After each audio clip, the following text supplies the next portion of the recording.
Hello, and welcome to our DirectX 12 Ask the Experts panel at GameStack Live. My name is Morgan Grobin. I'm a PM on the Directx team and the host for today's panel. We're thrilled to be here to answer your questions and so happy that you all are joining us today. Directx has a long and storied history at Microsoft. It's the technology behind the graphics in many of your favorite games, from the original Doom 95 all the way to Halo Infinite. Some of the panelists here work primarily on Xbox and some on Windows, but with last year's DirectX 12 Ultimate release, the lines between these two platforms are more blurred than ever, with unprecedented alignment between the two platforms. Earlier today, we announced our new Directx Agility Sdk, which will allow gamers and developers to take advantage of the latest and greatest graphics features sooner than ever before, by giving them a way to light up newer DirectX 12 functionality than what ships with an OS. When it comes to DirectX 12 Ultimate, the Agility SDK also expands the reach of this set of features. With the Agility SDK supported on every OS with the November 2019 update and more recent, the full DirectX 12 Ultimate feature set can now run on substantially more gamer machines than before. Okay, but that's enough self-promotion. I'll stop talking and let the panelists introduce themselves. Why don't you all tell us a bit about your graphics and gaming backgrounds and what you're working on right now? First up, Shawn Hargreaves, one of the engineering leads for Directx. Hi, I'm Shawn Hargreaves. I lead the Direct3D team at Microsoft. I've been at Microsoft for 15 years now. Before Direct3D, I worked on Pix and Win2D and Windows Phone, and before that on the XNA framework. And before joining Microsoft, I worked in the games industry for nearly a decade. Really excited to be here today and looking forward to some good questions. Next, it's my pleasure to introduce Natalie, software engineer on the Directx team. Hi, I'm Jesse. I'm on Shawn's team, and I have been at Microsoft and on Direct3D for a little over 9 years. When I first started, I helped out build some hybrid graphics for laptops with dual GPUs. Since then, I helped design DirectX 12 during its bring up. And then since then, I have mainly been focusing on mapping layers to DirectX. So D3D 11 on 12, D3D 9 on 12, and then recently OpenGL and OpenCL. Now I'd like to introduce Claire Andrew, software engineer also on the Directx team. Yeah, hi. My name's Claire. I've been at Microsoft for just about 11 years. I started off on 2D stuff. So I was on the Direct2D team. Did just a tiny little bit of stuff with GDI, and then moved on to Win2D, and then from there moved into 3D stuff. So the Pix on Windows Debugger, and then transitioned to the Direct3D team. So on the Direct3D team, I've done a couple of big ticket features, sampler feedback, and variable rate shading. Next up, introducing David Cook, software engineer in the Xbox Developer Experience team. Hi, I'm David Cook. I work for the Advanced Technology Group at Microsoft, concentrating on Xbox graphics. I've been at Microsoft for 15 years, and before that, I was a game developer at Bungie and Treyarch, and before that, I was a math professor. I didn't know that about you. And last, but definitely not least, Troels, software engineer, also in the Xbox Developer Experience team. Hi there, my name is Troels. I work at the ATG group at Microsoft. I work with David primarily on developer engagements. We work with various third-party developers on performance on Scarlett, and I spend a lot of my time looking at D3D performance. Yeah, that's it. Nice. Thank you so much for introducing yourselves, everyone. Now we will get right into the questions. Remember, as the audience, you can post questions in the team's live event chat, and we will get to as many as we can during this session. While you're thinking about your questions, let's kick it off with a question to everybody. What 3D graphics feature are you most looking forward to? I'll take that one first if I can.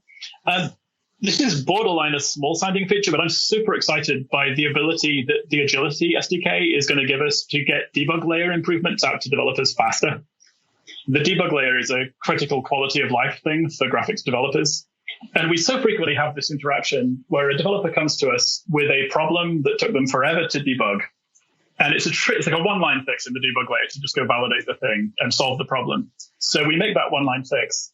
And then it's a year, 2 years until that developer can actually get upgraded to a version of Windows that would include that improvement. So I'm just so excited to now be living in a world where we can fix those things and give you a build with the fix like days or weeks later rather than years. So I'll use this as a moment for a plug. If you hit problems in the debug layer, please send them to us because now we can ship fixes really quickly. It's exciting. I was worried that you were going to steal my answer because I also wanted to say I'm really excited about the Agility SDK giving us the ability to take advantage of new hardware features faster. I know a lot of people are really excited about ray tracing and mesh shaders, but a lot of people are worried that they can't use them or ship them because they don't have enough of install base. And now that's just not going to be a problem anymore. And I think we're going to see some really exciting games and apps taking advantage of this new tech going forward. Yeah, definitely. I won't steal that answer, but I've definitely gotten similar feedback. We really want to use this new feature, but we don't want to block on OS upgrades. So yeah, it's huge. And then smaller thing, maybe sounds a bit niche to some people, but I'm really excited for the application of variable rate shading in VR.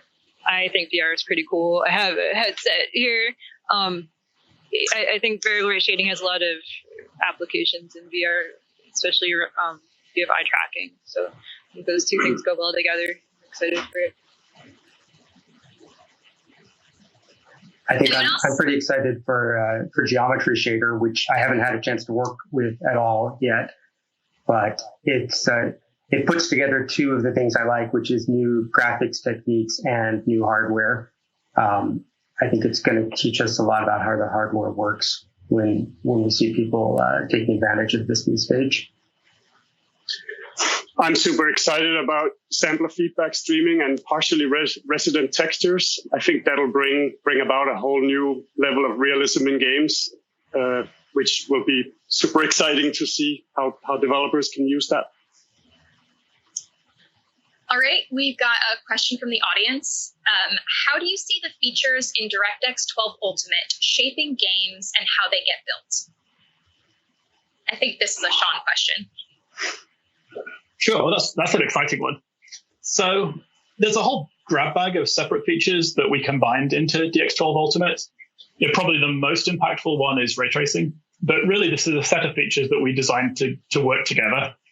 All the way from, if you're not, most games today are combining ray tracing and rasterization. So we need to build things like variable rate shading to improve the performance of rasterization. That can save perf, which you can then use to spend on ray tracing all kinds of shiny new effects.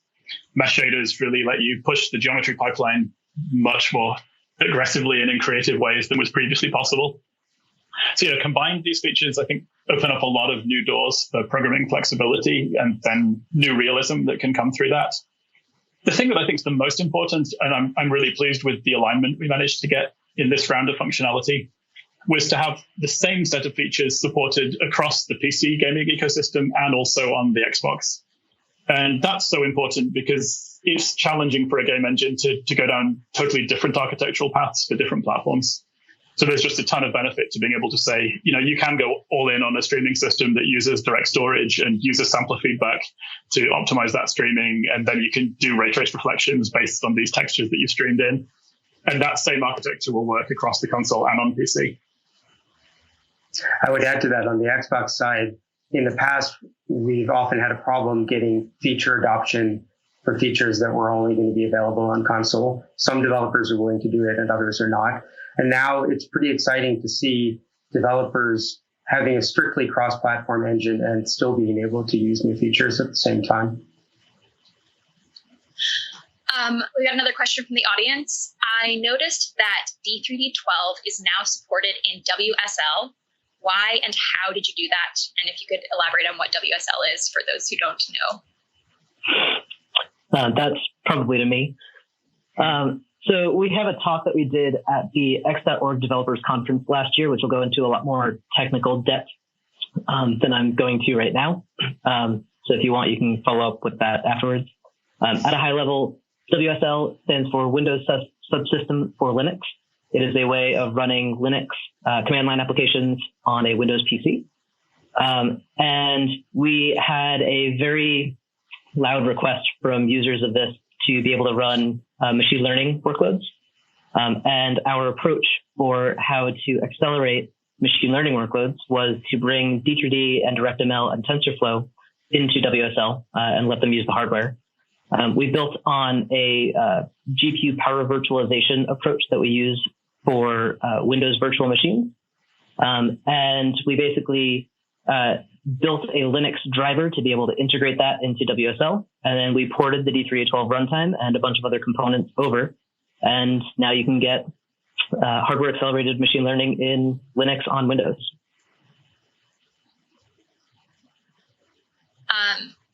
Thanks, Jesse. Here's a fun one. I know Claire's excited for this one. What is your favorite kind of anti-aliasing? Yeah, I was talking about this earlier. I would have to say clear type. I think just because I'm in the situation where I've never had to actually debug it when it goes wrong. I've just used it and it works. For text stuff, at most, I've had to debug like a grayscale opacity mask or something like that. But for clear type, every time I've used it, it's always just worked and makes me happy. Clear type. I'm going to need somebody to disagree.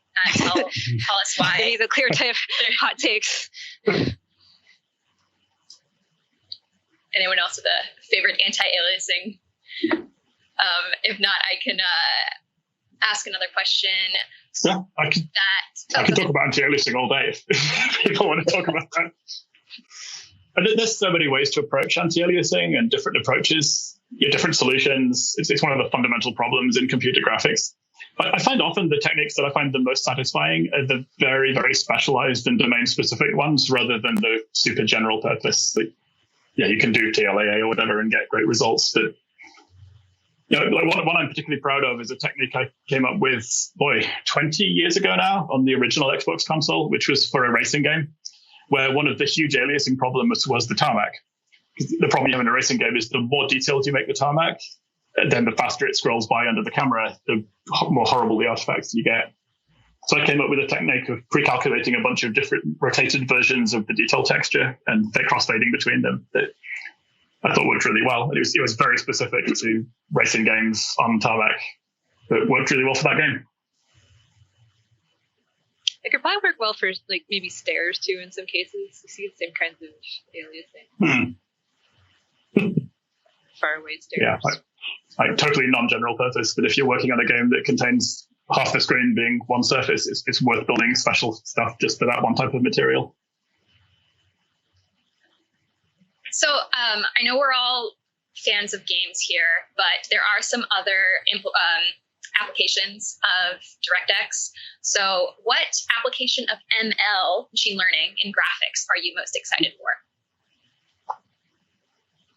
I was going to say DLSS, deep learning super sampling. I think it just poses some really cool possibilities. I've seen some demos of what it can do. There's definitely different ways that you can use DLSS. And certainly you could draw your whole scene at a low res and upscale it with ML magic for cheap. Render at what seems to be higher res than what you pay for. I think that's sorcery. I think that's really cool. There was an amazing paper. Oh, go ahead. Sorry. I was going to say, I've seen some really cool application of ML for ray tracing denoising, which means that you can spend less of your frame budget on actually sending out rays and just use a little bit to fill in the gaps. Yeah, and I've also seen ML for texture compression. Or just heard of like that concept. You could just do really, really aggressive texture compression, decompress it with ML sorcery. There was an amazing paper at SIGGRAPH last year where they were using ML to implement actual shading calculations, where they trained a network on the intermediate buffers of a deferred renderer. And the job of the network was to produce the final shaded image just given the G-buffer data. And it actually worked astonishingly well for quite a wide variety of materials. It was, I think, open question whether that's computationally more efficient than just evaluating a bunch of shaders in the traditional way. But I thought it was interesting, the kind of doors that technique opens. Another aspect I'm super excited for personally is in content creation rather than at runtime at all.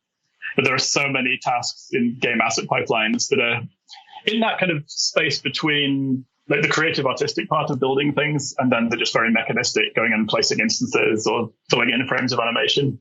I feel like there's a ton of potential for machine learning to speed up and improve the quality of content generation. I've also seen some very interesting approaches to machine learning being used on animation blending and improving blending of motion trees. I think there's a lot of very exciting stuff that's happening in that area as well. Yeah, I like the idea of using it more offline, because if it generates something unexpected, it would give you an opportunity to deal with that. You wouldn't have to prepare for that to happen online. I think based on the passion in this particular conversation, we might already have an answer to this next question, but I'll ask it anyway. What does real-time computer graphics look like in 2030? And what trends do you recommend that somebody just getting started in graphics should follow right now?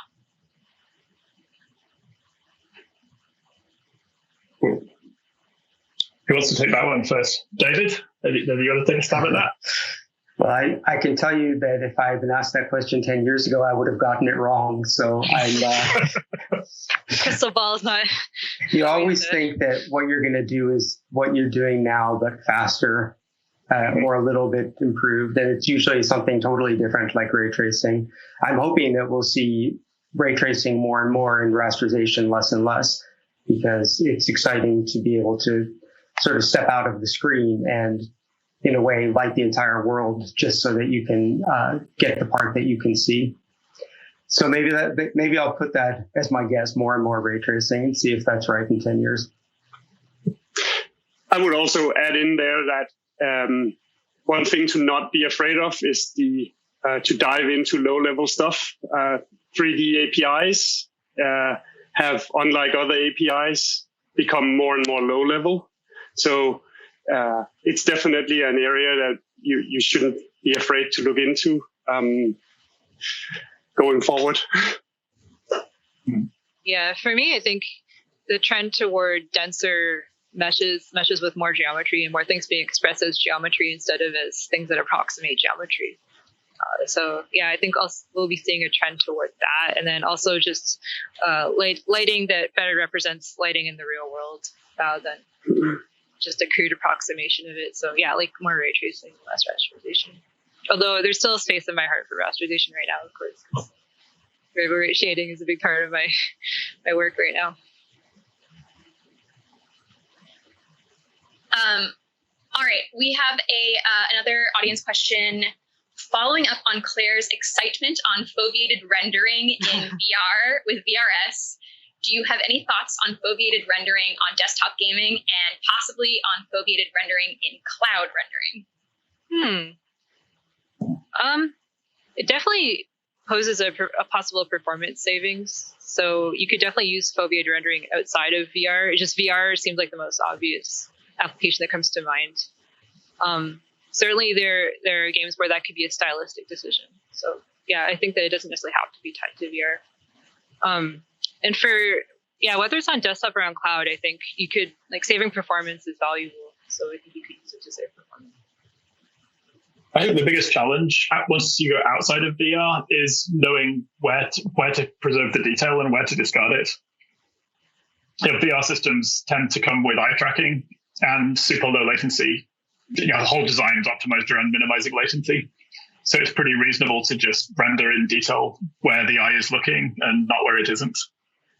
And on a desktop game that's just being played on a large monitor, you have to worry about a whole bunch of scenarios like, what if there are 3 people looking at the same monitor? Now, even if you had an eye tracker, what are you even going to do with that? And your cloud rendering adds even more latency. So I think you'd start getting into a lot more issues around people have plenty of time to look away and shift their gaze and spot what you're doing. But definitely, potentially interesting. Yeah, I feel like this reminds me of some of the problems around 3D, like stereo monitors or the 3DS. Of once you have multiple observers, how do you kind of apply that same approach to everybody, especially if you're trying to do something like perspective based on where you are relative to the screen? Once you have multiple people, you can't do that on a single screen anymore. Yeah, works great when I'm here, but what if I do this? And, my friend's standing over here and chaos. We got something from a student, a second-year computer science student. They really enjoyed their first intro course in real-time computer graphics. So the question for you guys is, when did you know that you wanted to pursue graphics, and do you have any advice for the student on their journey? Oh. My guess is we'll all have something to say about that. So, yeah, you start, Claire. Yeah. For me, it was when I was a kid. We had an Apple II computer, and it had a logo environment, and I learned how to program in logo a little bit. And it's probably dating myself a little bit. And yeah, with logo, I don't know if you remember the turtle. There's a triangle that you could manipulate, and you could program very simple graphical applications with logo, manipulating the turtle, and you could draw a spiral. And it was just so cool, that first spiral that you got to draw, and you could get a sense of the different possibilities. And I just remember that being just really rewarding, seeing the feedback from writing just a little bit of code. So yeah, from there, I was sure I wanted to do graphics more.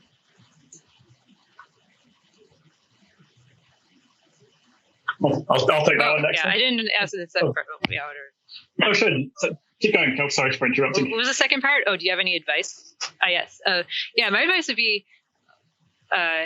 keep an open mind toward coding things that aren't strictly part of your day job or your school. You know, like try new things. Don't just be locked into what's part of your coursework or what you're obligated to do. I think, you know, you can show a bit of creativity in what you pursue that way, and pursue things that you might not otherwise get to broaden your horizons that way.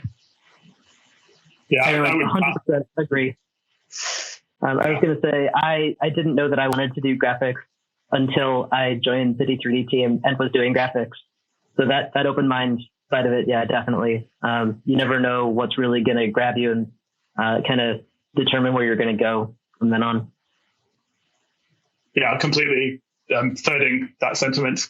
My own path was, I majored in music and ended up spending most of the time I was at university programming and putting together an open source graphics library called Allegro, which did all kinds of 2D shape rendering. And that was just something I found fascinating. And I'd always had this idea I was going to use it to make a game. And there weren't good graphics libraries back then. So I was just building up all these blurt functions to someday make a game with. And I never did make any kind of game with it, but that project took off. And turned out that spending all that time programming wasn't great for my degree in music, but it was an awesome demo to get me hired. So I got into the industry on the strength of my passion hobby project. And since then, I've just kind of followed things I found interesting. I started out making games, which involved a lot of graphics, but I didn't think of myself as a graphics person specifically. You know, I did sound and networking and all kinds of other things and worked on tool chains. And then just kind of slid sideways and found myself doing things that were more and more graphics focused until I finally ended up on this team, and I love it. So I would absolutely second, follow your passion, pick things you're interested in and dive into them. Don't worry about what's heading towards a commercial goal or any particular target. Just have fun and see where it leads.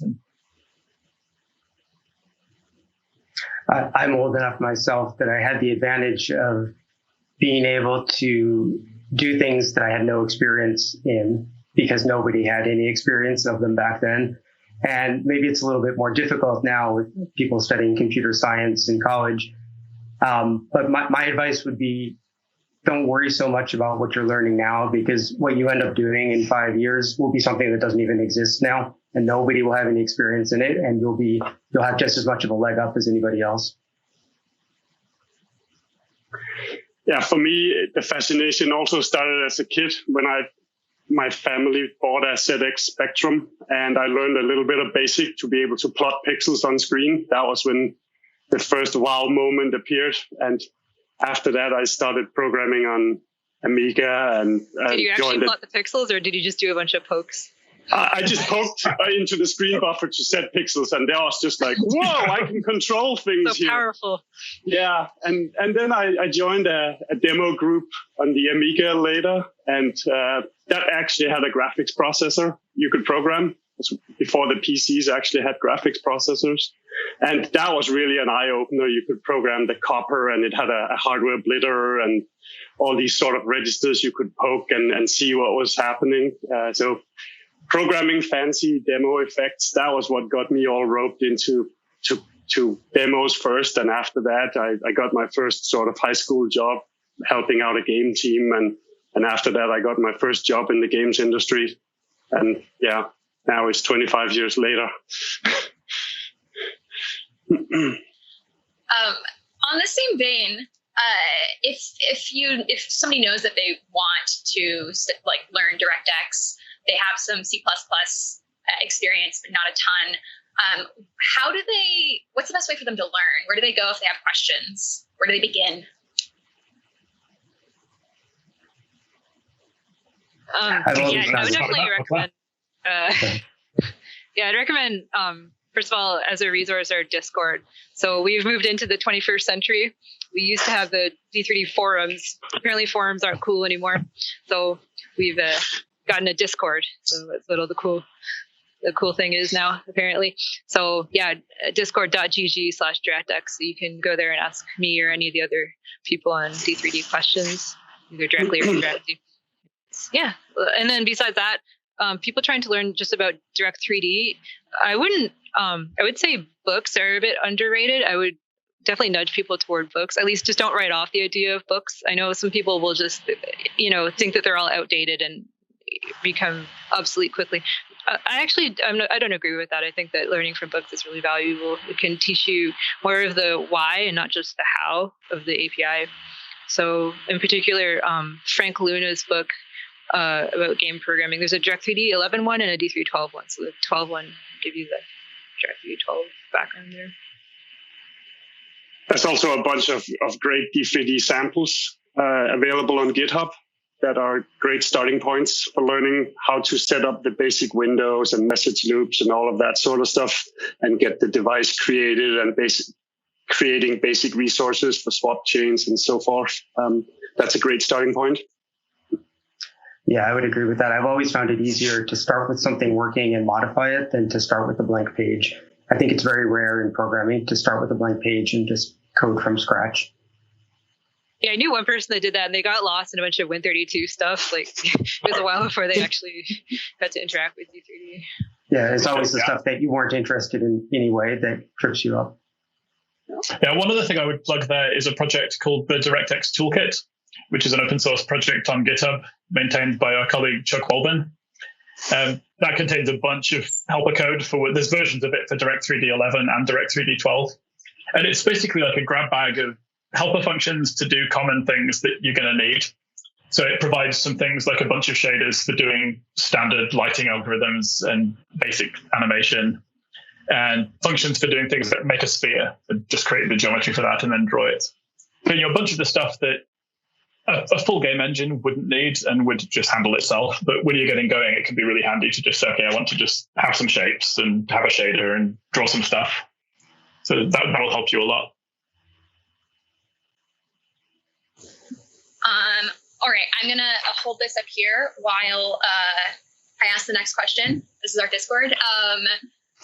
So how do developers in real life debug issues with their games? Like for Direct3D type issues? Real life developers. I know Troels and David, you guys work really closely with game studios. Yeah, I can. They contact us. How do you debug? You said debug to David and Troels.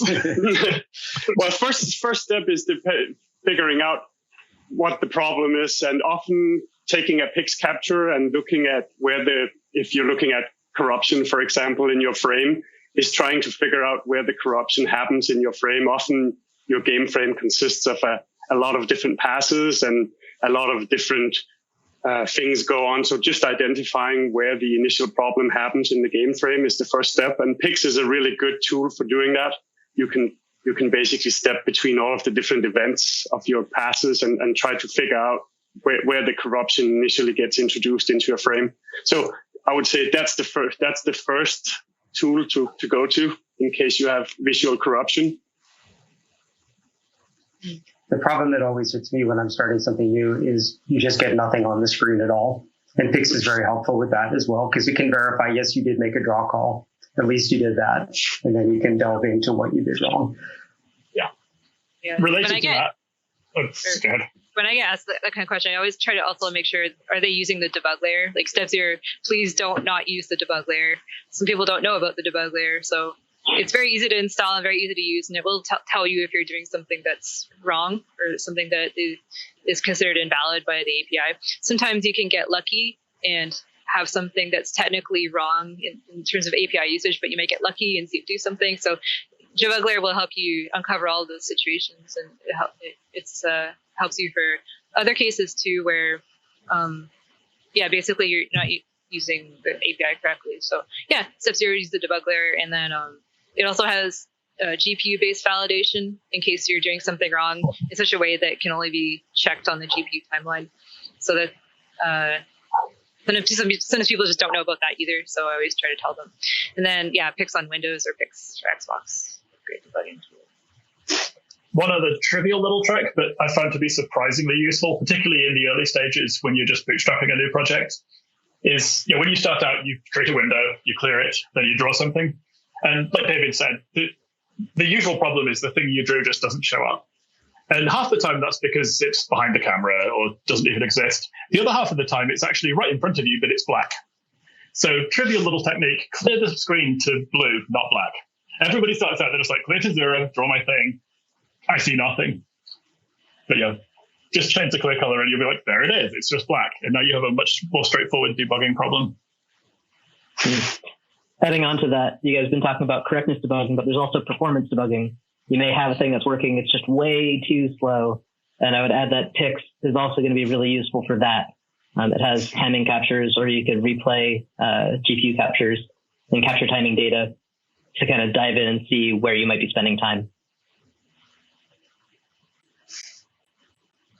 Very good advice. Thank you, guys. I will remember that clear to blue tidbit. Yeah, I think our samples clear to blue.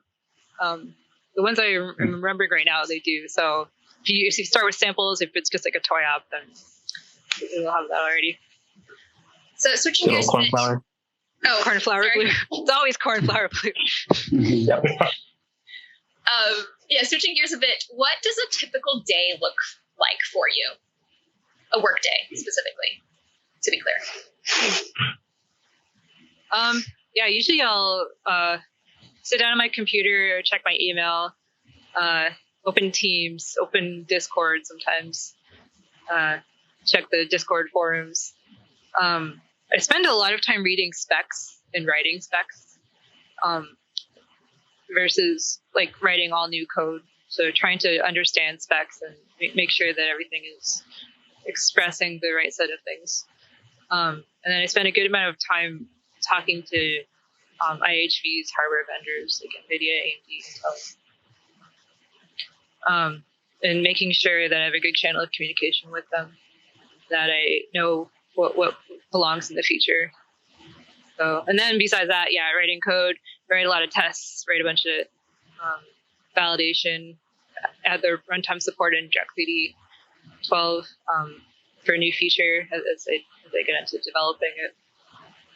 Yeah, it's a good balance of like coding, email, specs, things like that. How about Troels or David? I know you guys have somewhat of a different workday occasionally. Troels?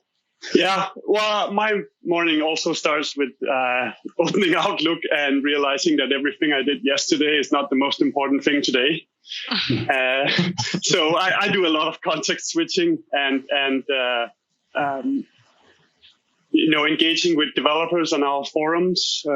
And typically we receive some captures from a developer. We start looking at the captures in Pix, and in some cases that leads to realizing that we have a problem in our driver, for example. And then I start looking into our driver code to figure out where the problem gets introduced or what could be causing the problem. And then I end up engaging with the developer that wrote that code. And then I typically go back and read the specs because we don't really know who's right suddenly. And then we start questioning the code. And in the end, we sometimes realize we're right and the developer is doing something wrong, or we realize that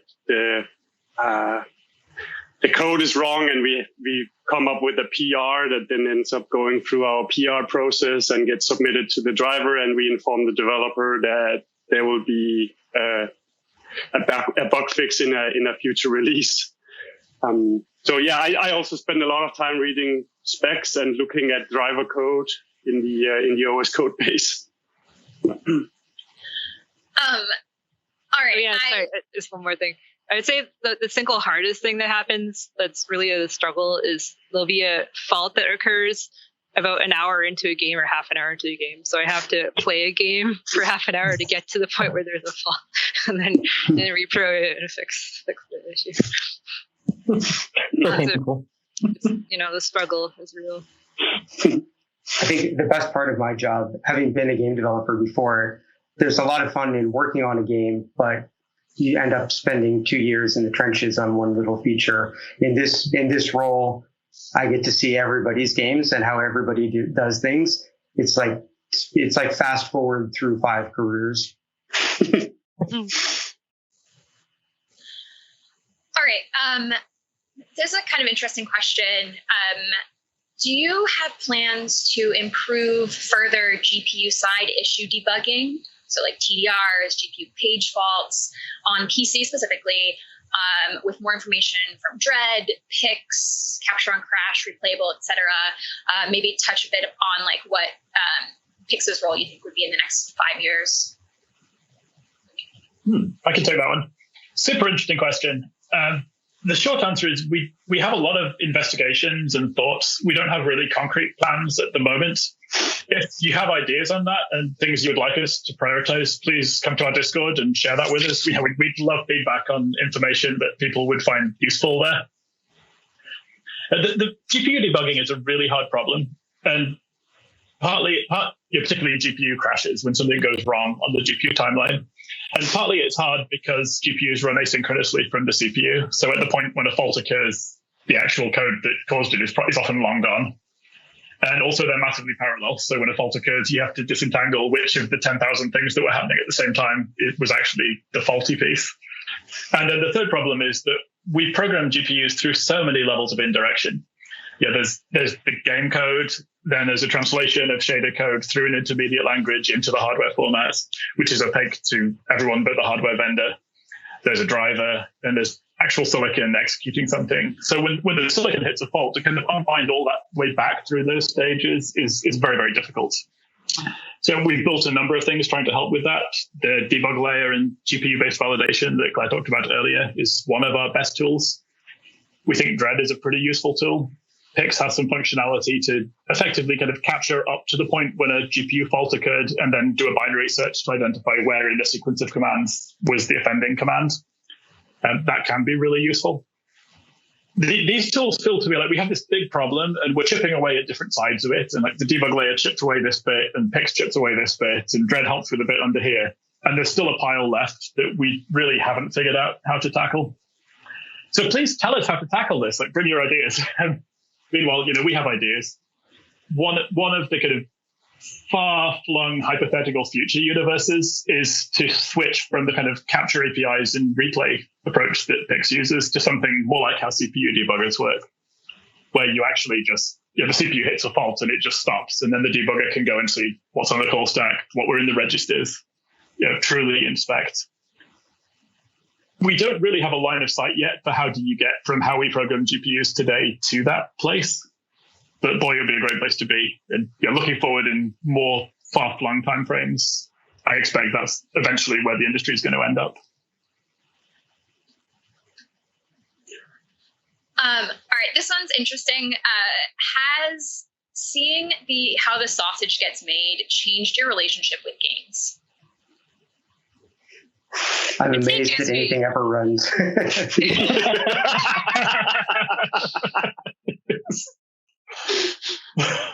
I'd say it gives me more of an appreciation for some of the just aesthetic features that maybe aren't totally integrated with the gameplay, but I know that they spent a lot of work on them and they look very impressive. Like the particular one I'm thinking of is in Civilization 6, there's a day-night cycle. And I was, while playing played Civ 6 a fair amount, but I never took the time to really appreciate how it looks. It looks really nice, and I just, I never really took the time to appreciate it. But I got to talk to the developer about this, and I think it's worth just appreciating it. It looks cool. I would also say, looking at a AAA game frame today and just seeing the amount of passes that are going on and the amount of shader code that gets executed, it's absolutely marvelous. And you gotta appreciate the amount of work that has gone into creating this piece of art. I mean, games are so big today that I agree with David. It's easy to say. It's very easy to say it's amazing it works, but you gotta appreciate the amount of work that's gone into it and all the hard work people have done to make that happen. Yeah, my original answer is going to be no. I don't think it's changed anything because I still play a lot of games and I play them for the gameplay more than anything else. But yeah, I definitely agree with you guys. It definitely makes me kind of take a step back and appreciate what I'm actually looking at a little bit more. Also, too, it's maybe more proactive in offering positive feedback. I think it's common to only offer feedback about a game if you see something negative or if you have a bad experience. I feel motivated to offer positive feedback about what worked, what went well, what looks good, and things like that. So a person will read them.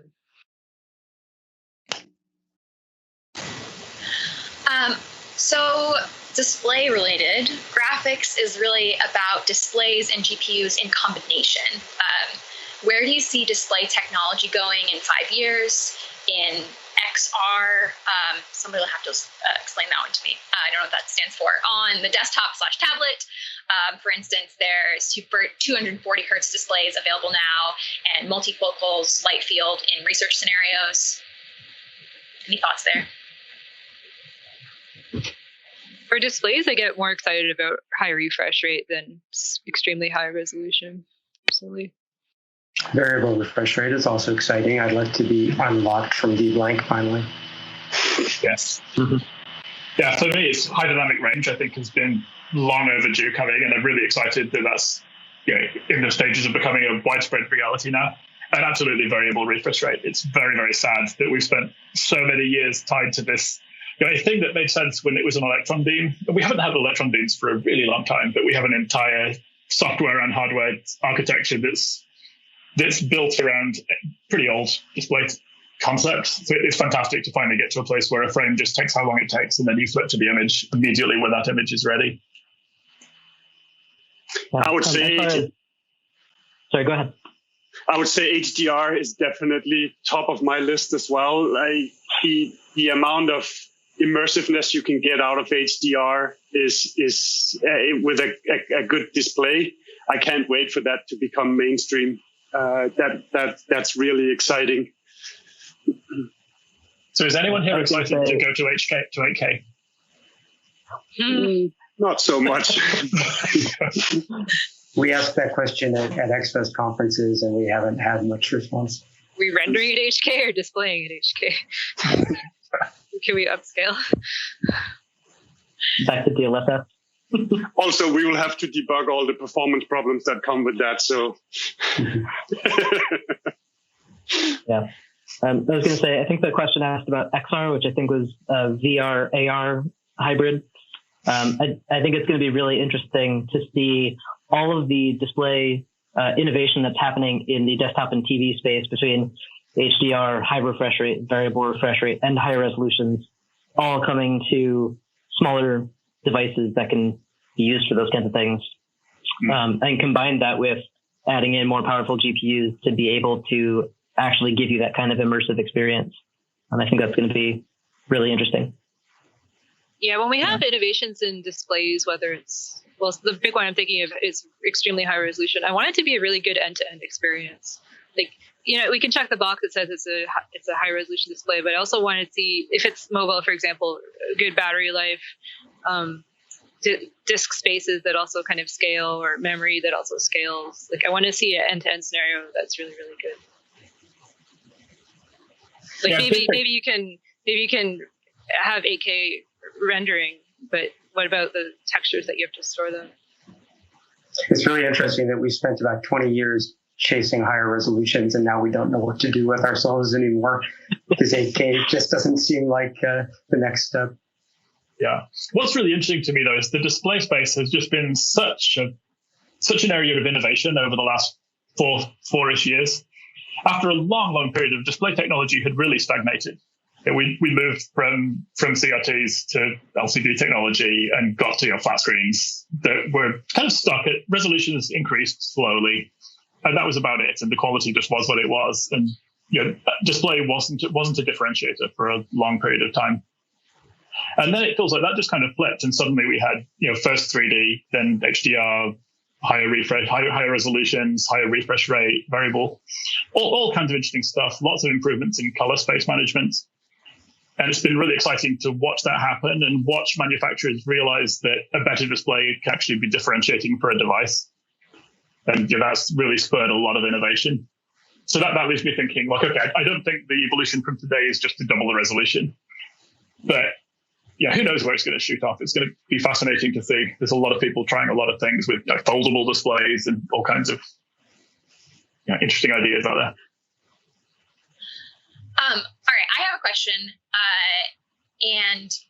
This is, what's a problem in 3D graphics that you maybe don't have a solution for, but if you had a magic wand, you could fix it for developers?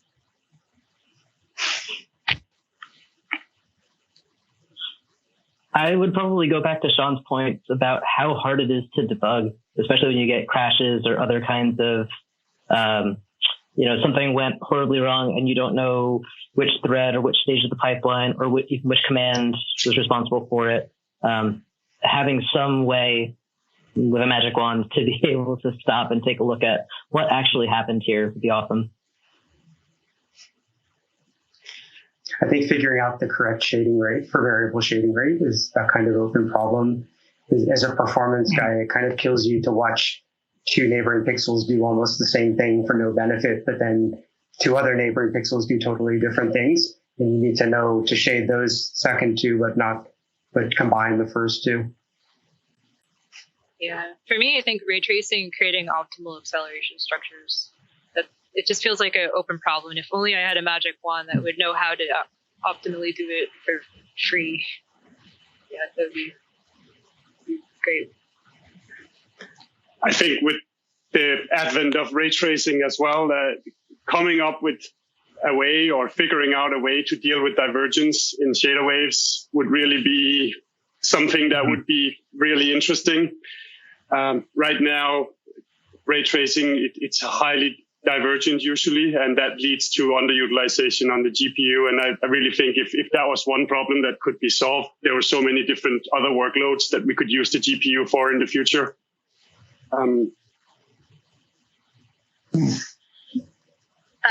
Another question from somebody who's learning graphics. As somebody beginning to learn graphics and engine programming, am I doing myself a disservice learning DX11 instead of 12? I find 11 more approachable. I think that's totally reasonable. Mm-hmm. Yeah. D3D12 is lower level, which means it's more explicit for some people.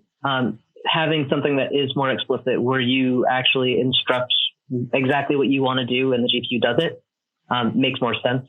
But for other people, it's a little bit too complicated. There's too many things to manage. And having D3D11 that's a little bit higher level, there's some more abstraction. It's potentially a little bit more intuitive for some people. So it definitely can be either one would be a good starting point. But definitely some people do find higher level is easier. Yeah, I would agree with that. I think if you want to work professionally in the industry, working on a modern game engine, you will at some point need to be comfortable with D3D12 and Vulkan style APIs. For learning, I've actually advised people in the past when people have asked me, what's the easiest way to learn D3D12? I've given advice that, learn D3D11 first. And then once you're more or less comfortable with that, 12 will make a lot more sense. Yeah, you can nail down all the sort of key concepts in D3D11 and then transfer most of that to D3D12. And it'll just be a lot more legwork in D3D12. But you will know all the basic concepts. So I think that would be a good way to go as well. Yeah, Yeah, like that. I wouldn't say it's a disservice to yourself to only learn 11. And I also think that whatever lets you actually build something and accomplish your goals of building it is the one you should choose. So if it works for you, you should do that rather than just, pick a technology that's uncomfortable to you just because. Especially if it's something where you don't have a engine constraint or it's not part of a job or integrating into a system that requires 12. If you're free to use anything, why not use what gets your project done? All right. How does the Directx team decide which features to pursue and when? Ooh.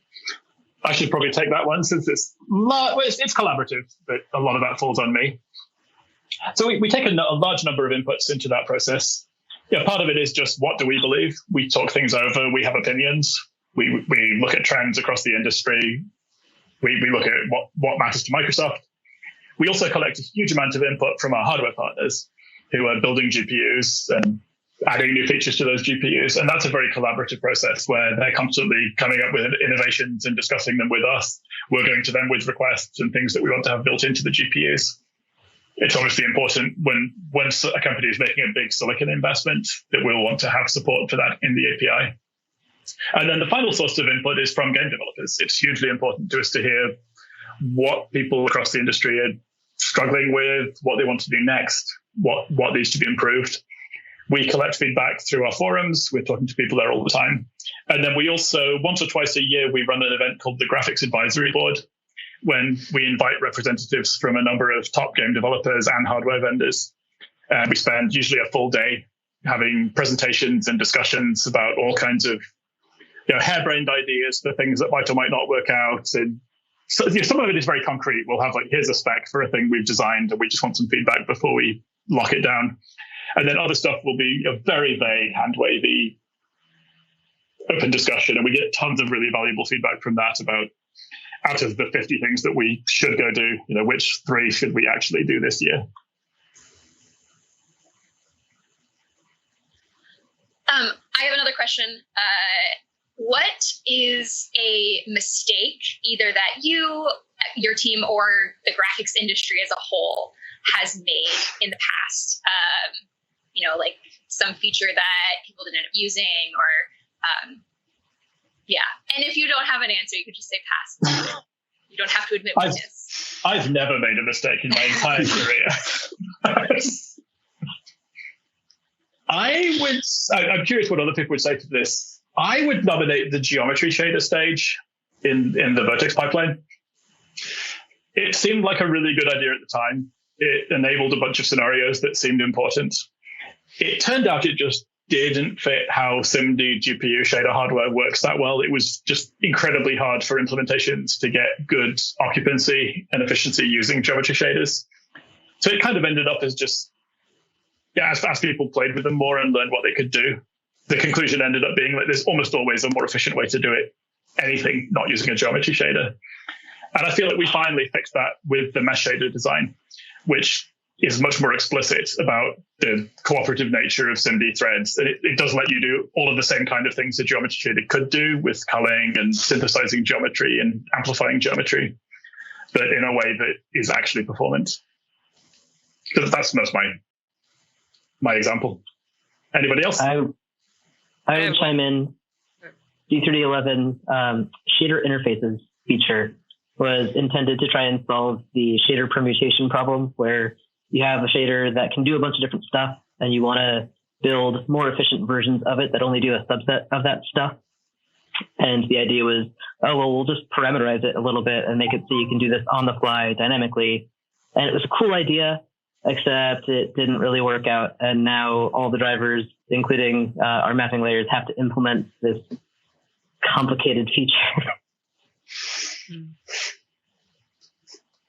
Yeah, for me, I would say whenever I make a feature, I have to just think about feature intersections. So how does it intersect with other features? And so one intersection is real rate shading plus mesh shading. So at the time of planning out real rate shading and, the different intersections, mesh shaders didn't exist yet. And then time went on and then mesh shaders shipped. And at the time, I never took the time to really test the intersection thoroughly. Like I wrote test apps and there were some tests that kicked the tires, but it just wasn't thoroughly tested And the spec also had some things that were kind of vague. So what that came out as some bugs and some things I had to respec. And it just, I wish I'd gone in and thought about that intersection more. I'd say one thing, this isn't exactly the whole game industry, but it's game companies. One mistake that they tend to make is two mistakes, and they're the opposites of each other. One of them is rewriting the graphics engine, and the other one is keeping the old graphics engine. It's really an art to know how much longer you can take the code you already have and keep it working reasonably versus taking huge amount of engineer hours to start again from scratch, which you eventually will need to do sometime or other. Okay, this is, I love questions like this. This is very interesting. So another question, audience, when do you think games will be rendering fully on the cloud? What do you think are the prerequisites in order to do that? General thoughts on cloud streaming gaming?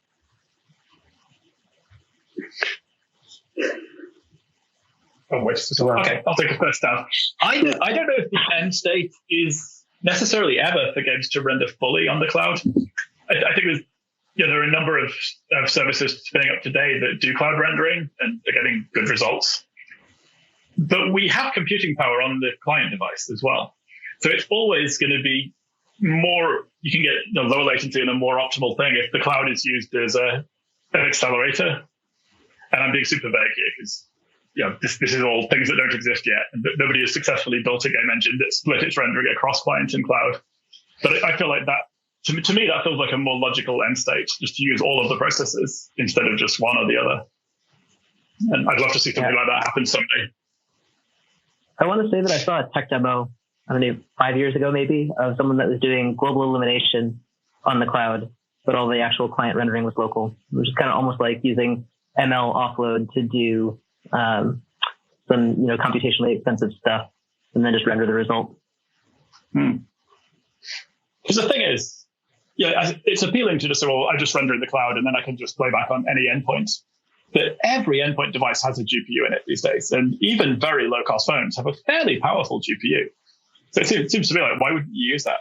I'd be really intrigued to see things like using texture-space shading, perhaps, where the client device is just using a single instruction pixel shader with just drawing geometry at really high frame rates, and it's streaming in texture-space shaded, super high-quality ray-traced results from the cloud. I'm not sure it's even always necessarily the answer to render fully on the cloud, because presumably you have to transmit video, and video there might be compression. You see compression artifacts, so you might not always want those. It depends on the situation. Okay. Sorry if this is a noob question. This is from the audience, although I don't know anything about this either. I keep on hearing about Moore's Law ending. Is that something that you think about in the Directx team?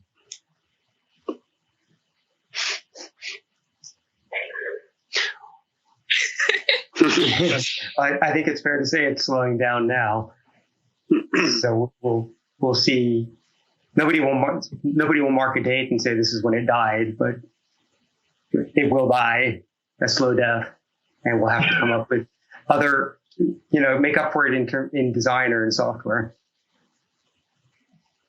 Yeah, I feel like for graphics, it hasn't been as much of a problem. Moore's Law is all about, you take a thing that already exists and you just make it faster, where for GPUs, they're already massively parallel. And there's not necessarily as much of a restriction, or I guess it's not the same restriction, to just adding more shader cores, make it bigger, make it more parallel. Well, I would say, we are feeling Moore's Law in an effect on GPUs as well, in the sense that memory speed doesn't scale nearly to the same extent as the number of threads we can execute on. And that is hurting us already significantly. We could produce much faster GPUs today if we could not be memory bottlenecked. So I think in that respect, we are feeling Moore's Law applied to us. All right, we are coming up on the end of our time together. I'm going to hold this up one more time and ask you, What are you working on next after DX12 Ultimate? Like, what's in the future for the Directx team? Ooh. So I'm going to have to be a little cagey in how I answer this, because a bunch of the things that we have in the pipeline are obviously under NDA, working with partners that I can't disclose here. Big picture, the trend in GPUs and graphics over the last, since the invention of shaders, has been towards more and more programmability. Moving more and more things from very fixed hardware that rendered triangles, and that was all it did, into arbitrary code running on shader cores. And that's enabled all kinds of innovations in using GPUs for machine learning and things outside of traditional graphics. And we expect to see that continuing. We expect to see more and more workloads shifting to a compute-first approach, and shaders getting larger, shaders getting more complicated, doing more ambitious things. And so we're working on a number of features to speed up and embrace that future around improving the flexibility of what you can do in compute shaders, improving the programming model to solve some of the problems that, as the number of shaders increases and the sizes of shaders increases. So language choices that were made in shader compilers for 10, 15 years ago aren't scaling with the needs of the industry. And so we're doing some work to fix that as well.